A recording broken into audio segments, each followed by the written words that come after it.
संजय दत्त और श्रीदेवी के बीच एक अजीब सा रिश्ता है।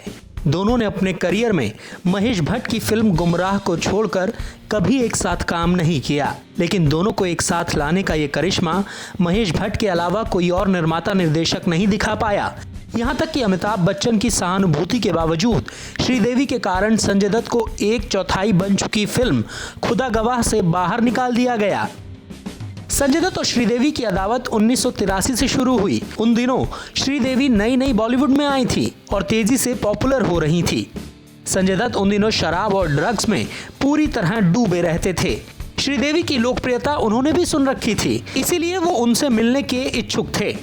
एक दिन संजय दत्त नशे में धुत फिल्म हिम्मतवाला के सेट पर जा पहुंचे, जहां श्रीदेवी जितेंद्र के साथ शूटिंग कर रही थी। सेट पर श्रीदेवी को ना पाकर संजू बाबा उनके मेकअप रूम तक जा पहुंचे और जोर जोर से दरवाजा खटखटाने लगे। श्रीदेवी ने जब दरवाजा खोला तो नशे में धुत संजय दत्त को देखकर वो डर गईं और दरवाजा बंद कर लिया।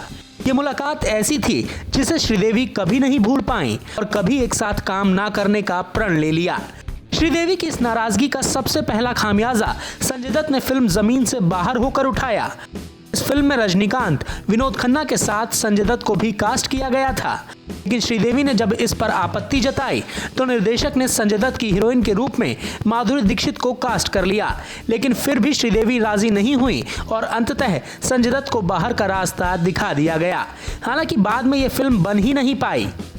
1988 में मुकुल एस आनंद ने अमिताभ बच्चन और श्रीदेवी को लेकर खुदा गवाह बनानी शुरू की। साथ ही संजय दत्त और फराह नाज को दूसरे जोड़े के रूप में लेकर शूटिंग शुरू कर दी। जब श्रीदेवी को इस बात का पता चला तो उन्होंने फिल्म में काम करने से ही इनकार कर दिया। फिल्म के काफी सीन्स शूट हो चुके थे। मुकुल ने अमिताभ बच्चन को बीच बचाव की जिम्मेदारी सौंपी, लेकिन श्रीदेवी बस से मस नहीं हुई और संजय दत्त को फिल्म से बाहर का रास्ता दिखाते हुए मुकुल ने नागार्जुन और शिल्पा शिरोडकर को साइन कर लिया। यही वजह है कि जब महेश भट्ट ने संजय दत्त के साथ श्रीदेवी को फिल्म गुमराह का ऑफर दिया तो कुछ शर्तों के साथ उन्होंने हामी भर दी। शर्तों में एक साथ सीन शूट नहीं होने और संजय द्वारा उन्हें टच ना करने जैसी बातें शामिल थी। समय तो भट्ट साहब ने हामी भर दी, लेकिन जब फिल्म के क्लाइमैक्स में संजय द्वारा श्रीदेवी का हाथ पकड़ने वाला सीन शूट किया जाना था तो भट्ट साहब भी अड़ गए। फिल्म हिट रही, लेकिन इसके बावजूद ये दोनों फिर कभी साथ नजर नहीं आए।